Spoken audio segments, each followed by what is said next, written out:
தொல்குற்றம் என்று வேறு பொருள் குற்றம் என்றான் தூய பொன்குற்றவேணி அண்ணல் பொருள் குற்றம் என்னை என்றான் தன் குற்றம் பெறுவது ஓரான் புனை மலர்ச்சார்பால் அன்றி குற்ற குழற்கு நாற்றம் இல்லையே என்றான் ஐயன் பங்கைய முகமென் பொங்கை பதுமினி குழலோ என்ன அங்கு அது மனைத்தே என்றான் ஆளவாய் உடையான் தெய்வ மங்கையர் குழலோ என்ன அன்னதும் மந்தாரத்தின் பொங்கலர்களைந்து நாரும் கொள்கையாள் செய்கைத்து என்றான் பரவினி வழிபட்டு ஏற்றும் கடம் சுடர் திரு காலத்தி அரவு நீர் சிறையார் பாகத்து அமர்ந்த ஞான பூங்கோதை இரவி நீர் குழலும் அன்றோ என அஃதும் அன்றே என்ன விரிவிலான் சலமே ஊற்ற சாதித்தான் விளைவு நோக்கான் கற்றை வாசடையான் எட்டே கண்ணினை சிறிதே காட்ட பற்றுவான் என்னும் மஞ்சான் மும்பரார் பதிபோலாகும் முற்று நீர் கண் ஆனாலும் வழிந்தனும் பாடல் குற்றம் குற்றமே என்றான் தன்பால் ஆகிய குற்றம் பேரான் வேந்த நாள் மதிய கன்னியான் முதல் விடேசம் தீப் பாய்ந்த வெம்மையால் பெறா பொறாது பொன் பங்கைய தடத்துள் ஆய்ந்த நாவலன் போய் விழுந்து ஆய்ந்தவன் அன்வனை காய்ந்த நாவலன் இம் என திருவுரு கறந்தான் சங்கப்படகை கொடுத்த படலசுபம்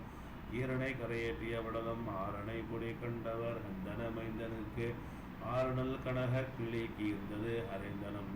ஏரணத்திரள் சூழ்வளர் ஓட இடத்தினும் கீரனை கரையேற்றியவாறு கிடத்துவான் தாழ்ந்த வேணியன் நெற்றி முளைத்து அடல் கனால் போழ்ந்த நாவலன் நாடக பங்கைய பொய்கை வாய் வீழ்ந்து அரும்படர் வேளையர் வீழ்ந்தனன் விம்புற சூழ்ந்த நாவலர் கண்டு ஓராது துளங்குவார் ஏற்றவேந்தன் இலாக்குடி ஈட்டமும் மின் கதிர் கான்ற நாயக மாமணி போகிய கண்டியும் மாற்றனானும் இல்லாதவர் கல்வியும் ஆனதே சான்ற கீரன் இல்லாத அவை கூடிய சங்கமே ஐய சொல் பொருள் தன் வடிவானவர் ஆளவாய் மை தலைத்த விடட்டினா தம்படும் பாதிதான் செய்த இப்பிழையோ பெரிது எப்படி தீருமோ உய்வது அற்பதமே என யாவரும் முன்னினார் எய்தி வெள்ளி மலை பெயர்த்தானும் இருக்க தன் கையில் வீணை தொட்டி இன்னிசை பாட கணிந்தவன் செய்த தீங்கு பொறுத்ததும் அன்று தின் தேர்வோடும் மெய்ப்பொருள் மெய்கொள் வாழும் கொடுத்தனன் புண்ணியமூர்த்தியை யாவராலும் அகற்ற அரிது இப்பிழையாவர்க்கும் தேவராம் அவரே திருவுள்ளம் திரும்பினால் போவதே இதுவே துணிவு என்று புகன்று போய் பாவலோர் வரன் தாழ் நிழலில் படைந்து ஏத்துவார் திருத்தனே சரணம் சரணம் வரை சென்னிமேல் நிறுத்தனே சரணம் சரணம் நிறை வேதனோடு அறுத்தனே சரணம் சரணம் திரு ஆளவாய் ஒருத்தனே சரணம் சரணங்கள் உனக்கனா பாயும் ஆழ்விடை மேல் வருவோய் பல் உயிருக்கு இளாம் தாயும் தந்தையும் ஆகும் நின்றந்தலே அடிதாமரைக்கு ஏயும் மாதவன் போல் அல்ல தீய ஏற்றினாருக்கு ஆயும் இன்பமும் துன்பமும் ஆக்குவது ஆதலால் அர்த்த கர்த்த செருக்கின் அறிவழி கீரனின் வித்தக கவியை பொழுது என்ற விதண்டையான் மந்த மத்தக கண் விழித்து விதப்பின் வளர்ந்த பொன் புத்தக கமலத்து இடை வீட முடுக்கினாய் இரண் நிறைந்த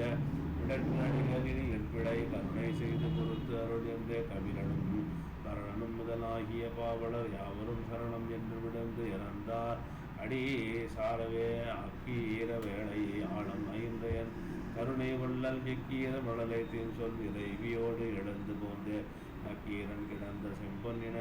பூத்தடத்து ஞாங்கர் புக்கீர மதுரத்தில் சொல் புலவத்தன் குழாத்துள் நின்றான் அனல் கணான் நோக்கினான் பின்னருள் கனால் நோக்க வாழ்ந்த புல்கணீர் கிடந்த கீரன் பொறிப்புடன் கரணம் எல்லாம் கடல் கனார் தமவேயாக கருணைமா கடல் இல்லாது வினைக்கனை எடுத்த யாக்கை வேறு எல் அன்பு உருவமானான கோதையார் உலகம் ஈன்ற புனிதையான் பழஞான பூம் கோதையார் குளற்கு தீங்கு கூறிய கொடிய நாவின் தீதையார் பொறுப்பறையோ அவரன்று திருக்காலத்தே காதையார் குலையினாரே காலத்தே கையிலே என்ன எடுத்து சொல் மாறி மாறி இசைய நேரிசை வெண்பாவால் கொடுத்த அந்தாதி சாத்த துணை செவிமடுத்து நேர் வந்து அடுத்தவன் கையை பற்றி அகன்கரை ஏற்றினார்தால் கொடுத்து எடுபிறவி வேளை கொடுகரை ஏற்ற வல்லார் கொய்தந்து கரையேறிட்ட கருணை எம் கடலை தாழ்ந்து மைதந்த கடல் கனாலை வந்தித்து தீங்கு நன்கு செய்தி தந்தோருக்கு இகழும் அன்பும் செய்தவை பொருளா செய்யில் மைதந்து பாடுகின்றான் பிரானருள் நாடுகின்றான் மரன் நிலான் இழைத்த வேள்வி கழித்த பேராண்மை போற்றி மரநிலா சண்டிக்கு ஈந்த வான் பெரும் கருணை போற்றிய கருவி வேள் போற்றிய காய்ந்த கனை கடல் கமலம் போற்றி